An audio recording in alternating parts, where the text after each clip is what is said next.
finally getting around to fixing that oil leak on my 500. Now here was the problem. This screw, this actually holds the oil filter in place. There's two screws here that actually go into the motor. This one dead ends in the cover. This one's stripped out. So I've got to put a helicoil, but it isn't actually a helicoil. It's a kind of a generic brand. Helicoil is a brand name. But I can maybe show you why it is stripped out. Okay, you know, I'm a little surprised, but I have seen this exact problem before. Now, there's a lot of crap in here, but that's after I took it off. I got some crap in there, but it's clean in here. Okay, they have this designed, you know, the oil filter's up here. This is a screw that you can take out and then crack this vent on top and drain the oil out of the filter before you replace it. In theory, good. In practice, you still make a mess no matter what you do. It's going to drain all over the motor and on your exhaust pipe, and that's just the way it works. But to do this, they did a thing which actually causes a bit of a problem. Let's see if I can get this gasket off in one piece, because this is not that old of a gasket and it doesn't have any tears in it, so rather than put a new one on, I'll use it again. You know, it isn't a paper, it's a kind of a plastic. Okay, I don't know if you'll be able to see in there what they did, but this is where the screw comes through and dead ends here. And you can see little pieces of aluminum from where it's stripped. What they did is put, I got a cat here being not too handy, they went and put a hole there so that when you back the screw out, it allows the oil to drain. Well, the problem, that also takes out a big chunk of your threads. So it's very easy to strip these out. Yes, cat, you're really handy. Well, I'll mention too, when I'm here, you see this little piece of rubber. There's a ball, and there's a spring underneath it. That's the check ball to keep oil from draining back into the lower end. You know, these are oil in the frame. It's a dry sump motor. And if that check ball goes bad or sticks, you will fill your lower end. All the motor oil in the frame will fill the bottom end, and then it's hard to get them. You have to drain it to get it started. And I've had to replace that on a bike before. But this was really totally unnecessary, and like I say, it weakened that whole structure there with the threads. You know, because that just cut her way down. It's actually a little surprising because I consider this to be one of the best design motors I've ever seen. Very simple, very straightforward. Not a lot of little problems that turn up. Cat, get away from here. You know, like they had a problem. Originally, they had a small metal oil line that ran to oil the top end. Well, it was too small, and it was oiling right back in the back of the cylinder and trying to feed through the rockers. Well, your heat is all in your front rocker. There's replacement oil lines that double, it feeds both rockers. That was a weakness that was built into the motor. Didn't show up on the XTs, but on the SRs, when they started running a lot on the street, then it showed up. But this, I would say, was a weakness in design too. But there aren't very many weaknesses in design on this motor. This is a great motor. But I will have to fix that. So I will take that apart, pull that screw out, drill it out, and put the thread insert in. Okay, I drilled it out, and I have tapped it. But now, these things, you know, there's a specific drill bit size you have to use. And sometimes they're going to be inch ones. Sometimes they will be decimal ones.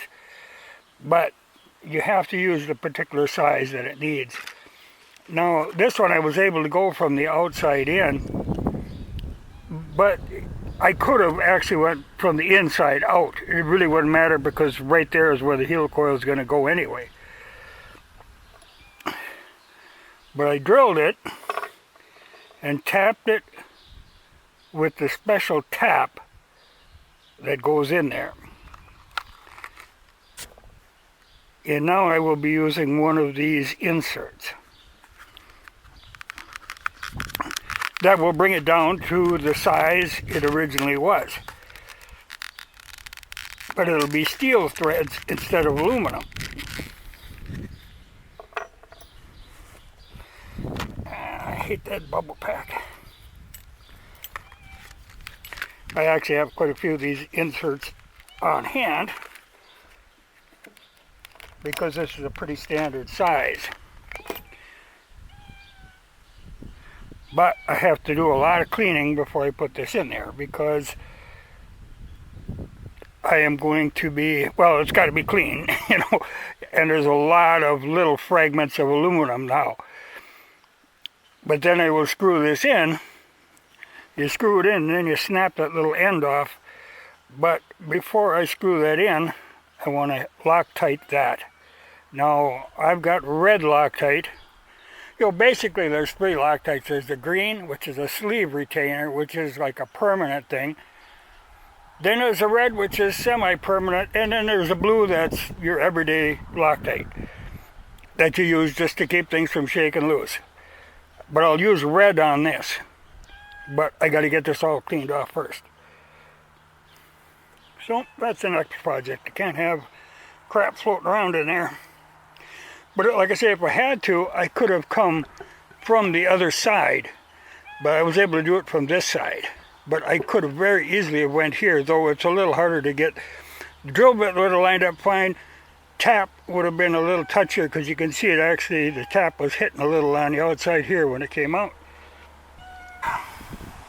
Cleaned it all out, including using brake clean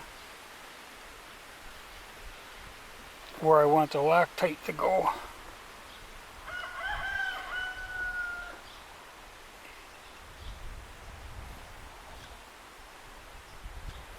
You know, like I say, it could go from this way, but this is the way it's designed to go.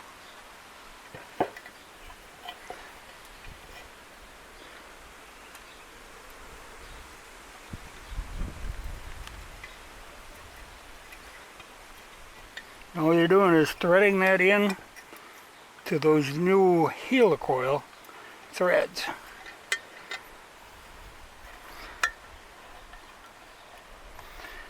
And the reason for the Loctite is I have seen it happen at times where you can end up with the, when you back something out, it'll back out the helicoil.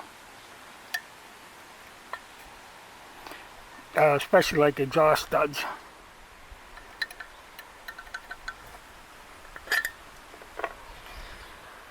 Okay, I'm going to run the screw in there to put pressure on the threads because Loctite works under pressure. It crystallizes. Then there's that little tab that's used for inserting that you have to snap off.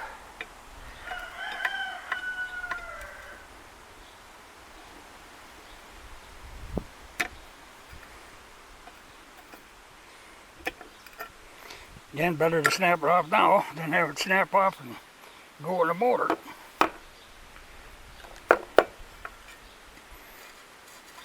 Okay, now I got good steel threads in there. I won't have that problem again. Now I just got to let it set up a little to be ready to go. Be a great improvement, but I think that happens quite often. And XTs, TTs, the older ones. I should make a mention that this, like say right here it says 2J2. This is the SR cover. The only difference from the SR and the XT, the XT will have the points assembly here and the TT, whereas the SR, they use electronic magneto. So they made a whole different cover for it. They're actually interchangeable. I mean, you can change one to the other. This is actually what feeds the end of your crankshaft that goes into your rods. You know, this is a vital seal. And I was tempted to replace that because I got bored, but I see no problem with the seal. And I'm kind of the theory, you leave things alone unless you have to fix them. Like this oil thing, I had to fix. But now I just put her back together. But, like I say, this brand, OEM tools, I think it was like 20 bucks for the set, but then you could buy all kinds of refills, you know, so you can keep using it. But these taps aren't to be used for anything but helicoils. You know, it's a whole different deal. And this is the installation tool. It's got a slot that goes into that little tab that I broke off there at the end that allows you to screw them in there. They're a lifesaver though, and like I say, this will make it a hell of a lot better. Won't have to worry about it anymore.